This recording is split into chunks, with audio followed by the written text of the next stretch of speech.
వీక్షకులకు స్వాగతం, నమస్కారం. కేటీఆర్ మంత్రిగా పనిచేసిన కాలంలో ఫార్ములా ఈ కేసు తర్వాత ప్రభుత్వం మారినాక సంచలనం సృష్టిస్తున్న సంగతి తెలిసిందే. ఆ కేసును విచారించడానికి, కేటీఆర్ని కూడా విచారించడానికి గవర్నర్ పర్మిషన్ ఇచ్చారు పోలీసు వారికి. ఇప్పుడు ఆ విచారణ ప్రారంభం కాబోతూ ఉంది. అంతకుముందే పోలీసులు దాని మీద దృష్టి పెట్టి దాంట్లో జరిగిన అవకతవకలు మొత్తం బయటకు తీసుకొచ్చిన సంగతి మనకు తెలిసిందే. ఇప్పుడు గవర్నర్ అనుమతి ఇచ్చిన పరిస్థితుల్లో కేటీఆర్ అరెస్ట్ అయ్యే అవకాశం ఉందా అడిగి తెలుసుకునే ప్రయత్నం చేద్దాం. వివరించడానికి మనతో కూడా ఉన్నారు ప్రముఖ ఆర్థిక, రాజకీయ, సామాజిక విశ్లేషకులు కొత్త రవీంద్రబాబు గారు. వారిని అడిగి ఈ కార్ కేసు లొలి ఏందో తెలుసుకునే ప్రయత్నం చేద్దాం. సార్ నమస్తే. నమస్తే. ఫార్ములా ఈ కార్ రేస్ కేటీఆర్ మెడకు చుట్టుకోబోతా ఉందా? ఆయన్ని అరెస్ట్ చేసే అవకాశం ఉందా? ఇప్పుడు తెలంగాణ రాష్ట్రంలో ఒక ఉద్యమ పార్టీగా ప్రస్తావన స్టార్ట్ చేసినటువంటి టీఆర్ఎస్ బీఆర్ఎస్గా మారిపోయి ఉద్యమ పార్టీ నుంచి 10 సంవత్సరాలు తెలంగాణని తిరుగులేని శక్తిగా పరిపాలన చేసి మరి ఈ రోజున సమస్యల సుడిగుండంలో చుట్టుముట్టాడుతున్న విషయం మనం చూస్తున్నాం. అనూహ్యంగా పదవి లేదా అధికారం కోల్పోయిన తర్వాత కేసీఆర్ మీద కాళేశ్వరం అనే ఒక ఉచ్చు చుట్టు కావటం, మరి టెలిఫోన్ ట్యాపింగ్ కేసు ఒకటి విచారణలో ఉండటం, ఫార్ములా ఈ కార్ రేసులో కేటీఆర్ గారు అవినీతికి పాల్పడ్డాడు అనేది ఒక కేసు రావటం, ఇవన్నీ ఒక పక్కనుంటే ఇంకొక సైడు మరి కవిత సొంత ఇంట్లో కుంపట పెట్టి బయటికి రావటం, కవిత వల్ల ఈ పార్టీకి, కేసీఆర్ కుటుంబానికి ఎంత కాదనుకున్న నష్టం జరిగిన మాట వాస్తవం. ఆమె అరెస్ట్ అయ్యి తిహార్ జైల్లో ఉండటం మైనస్, ఆమె బయటికి వెళ్ళిపోయి విమర్శన చేయటం ఆ పార్టీ ఒక రకంగా చాలా ఇబ్బంది పడతా ఉంది. ఎందుకంటే ఈ చెల్లెళ్ళు ఎప్పుడైతే అన్నల మీద కోపంతో బయటకు వచ్చి దుకాణం పెట్టి బాణం తిరిగేసి వెనక్కి పెట్టారో, ఆంధ్రప్రదేశ్లో జగన్ రెడ్డి గారు అదే ఇబ్బందులు ఎదుర్కొంటున్నారు.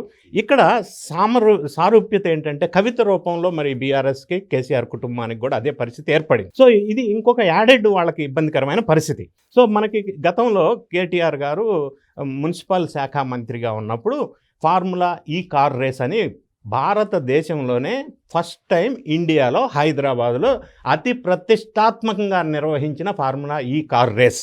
అయితే బీఆర్ఎస్ వాళ్ళ ఆర్గ్యుమెంట్ మనం ఒకసారి చూస్తే ఈ ఫార్ములా ఈ కార్ రేస్ ప్రతిష్టాత్మకంగా ఫస్ట్ ఇన్ ఇండియా హైదరాబాద్లో హుస్సేన్ సాగర్ దగ్గర ఏర్పాటు చేయటం అనేది హైదరాబాద్ బ్రాండ్ ఇమేజ్ భారీగా పెరిగిపోయింది. పెద్ద ఇమేజ్ వచ్చింది హైదరాబాద్కి. రెండోది 700 కోట్ల పెట్టుబడులను ఆకర్షించడానికి ఇది దోహదపడింది. మూడోది 35,000 మంది విదేశాల నుంచి వచ్చారు ఇక్కడికి.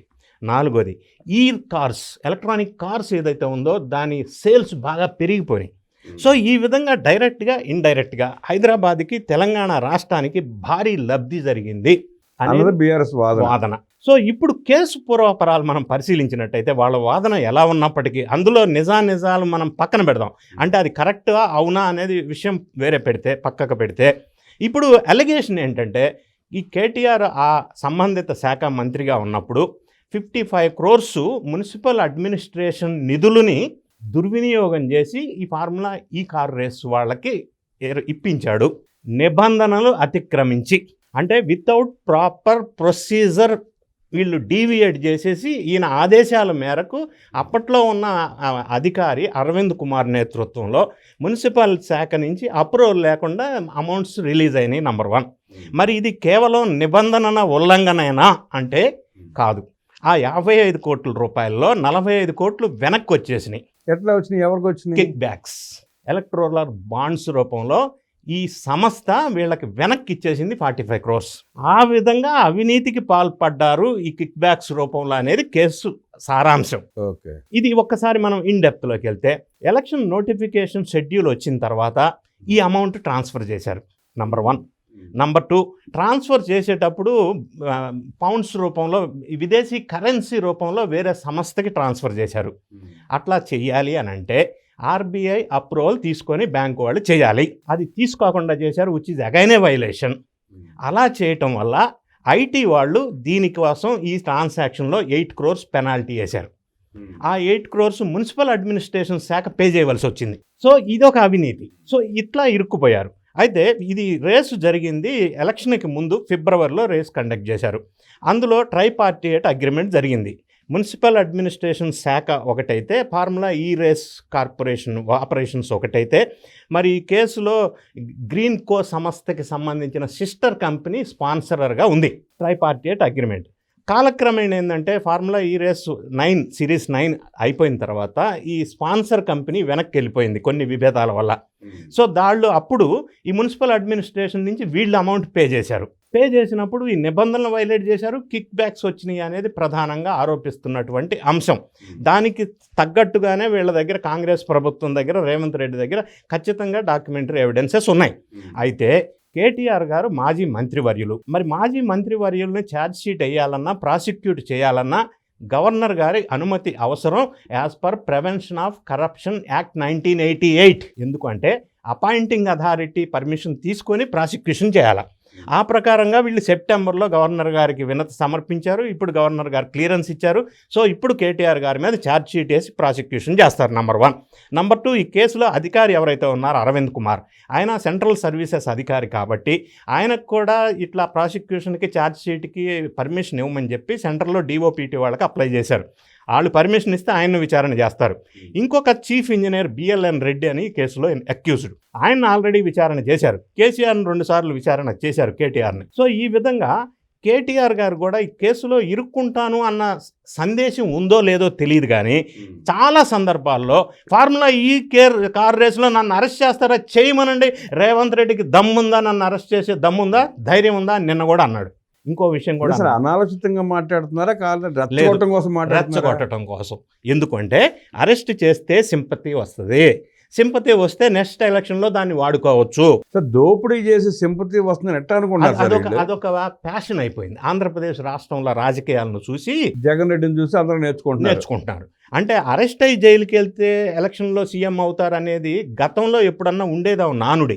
ఇప్పుడు కేజ్రీవాల్ విషయంలో కూడా అది ఫెయిల్ అయింది. కేజ్రీవాల్ అరెస్ట్ అయ్యి జైలుకి వెళ్తే మరి చీఫ్ మినిస్టర్ అవ్వలేదు కదా. అది కాదు. సో అది ఒక్కొక్కరికి కొన్ని సందర్భాన్ని బట్టి ఉంటుంది. సో ఇప్పుడు కేటీఆర్ గారి కామెంట్స్ ఈ విధంగా ఘాటుగా చేస్తూనే ఇంకొక మాట ఏమన్నాడు, నన్ను అరెస్ట్ చేస్తే నేను జైలుకి వెళ్తాను, హాయిగా ఎక్సర్సైజ్ చేసి ట్రిమ్ అయిపోయి పాదయాత్ర చేసి చీఫ్ మినిస్టర్ అధికారం చేపడతాను తెలంగాణలో అని కూడా అన్నాడు. అంటే ఇది రేవంత్ రెడ్డి సర్కార్ని కేటీఆర్ రెచ్చగొట్టే విధంగా ఎందుకు మాట్లాడుతున్నాడు అంటే ఒకటి. రెండోది, అరెస్ట్ తప్పదు అని వాళ్ళకి సంకేతాలు అంటే తెలుసుకున్నారా లీగల్గా కేసు స్ట్రాంగ్గా ఉంది అని ఒక డౌట్ కలుగుతూ ఉంది. ఏదేమైనా రేవంత్ రెడ్డి గారు మొన్న Jubilee hills bypoll election canvassing సందర్భంలో కూడా కేటీఆర్ గారు అరెస్ట్ తప్పదు, ఫార్ములా ఈ కార్ రేస్లో గవర్నర్ గారు అప్రూవల్ ఇస్తే మేము ముందుకెళ్తామన్న మాట కూడా వ్యాఖ్యానం చేశాడు. దాన్ని బట్టి చూసినట్టయితే ఈ ప్రొసీడింగ్స్ ప్రాసిక్యూషన్కి కనుక వెళ్ళి మరి ఛార్జ్ షీట్ ఇచ్చేస్తే కేటీఆర్ అరెస్ట్ తప్పదు, అనివార్యం అనేది కూడా ఇప్పుడు సోషల్ మీడియాలో చక్కర్లు కొడతా ఉంది. రేవంత్ రెడ్డి కామెంట్లు చూసినా, కేటీఆర్ గారి రివర్స్ కామెంట్స్ చూసినా కూడా, ఈ కేసు ఇన్ డెప్త్ చూసినా కూడా మనకు ఆ విధంగా స్పష్టంగా కనిపిస్తూ ఉంది. సత్యం కంప్యూటర్స్ మైటాస్గా మారిన తర్వాత బొక్క బార్లో పడి దెబ్బతింది కంపెనీ. అలాగే TRS కూడా BRSగా మారిన తర్వాత ఆ పార్టీ మనుగడ కూడా ప్రశ్నార్థకమైన పరిస్థితి వచ్చింది. అంటే వీళ్ళ వ్యవహార శైలి, ఆ పేరు మార్పు, సెంటిమెంట్ని కాదని పేరు మార్చుకోవటం ప్రజల్లో సుతారామ నచ్చల ప్రజలకు. అంటే ఒకటి, ఇక్కడ మీరు పార్టీ సెంటిమెంట్ గురించి మాట్లాడారు.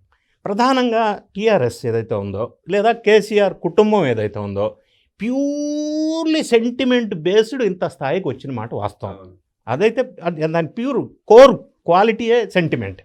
సో ఇప్పుడు సెంటిమెంట్ నుంచి దూరంగా జరగటం వల్ల ఒక కారణం అయితే, రెండో కారణం ప్రజలతో సత్సంబంధాలు, కనెక్టివిటీ లేకుండా ఉండటం, ఫామ్ హౌస్కి వెళ్ళి ఎవరిని కలిసే అవకాశం లేకుండా పోవటం పరిపాలించిన కాలంలో కానీ ఇప్పటికి కూడా, అది కూడా ఒక కారణంగా చెప్పవచ్చు. అంటే అధికారంలో ఉన్నప్పుడు ఎన్ని సంక్షేమ పథకాలు ఇంప్లిమెంట్ చేసినప్పటికీ మరి ప్రజలతో కనెక్టివిటీకి దూరంగా ఉండటం, ఎవరిని కలవకపోవటం, జగన్ రెడ్డి గారికి కూడా సేమ్ సారూప్యత ఉంది. అక్కడ కూడా ప్రజలతో కలవలేకపోవటం, ఈ 2 అంశాల వల్ల BRSకి దుస్థితి వచ్చింది. దీనికి తోడుగా రకరకాల అంశాలు యాడైన మాట వాస్తవం. సెంటిమెంట్తో సామ్రాజ్యాన్ని నిర్మించుకుని ఆ సెంటిమెంట్ నుండి ప్రజలను దూరం చేసి కుప్ప కూలిన TRS పార్టీ BRSకి అవతారం చెందిన తర్వాత వాళ్ళ వికృత పోకడలతోనే ఇబ్బంది పడుతూ ప్రభుత్వాన్ని రెచ్చగొడుతూ జైలుకి వెళ్ళి జగన్మోహన్ రెడ్డిని ఆదర్శంగా తీసుకుని ఏదో చేద్దామని బొక్కబార్లా పడబోతున్న కేటీఆర్ గురించి అద్భుతంగా విశ్లేషించిన రవీంద్రబాబు గారికి ధన్యవాదాలు తెలియజేస్తూ నమస్కారం.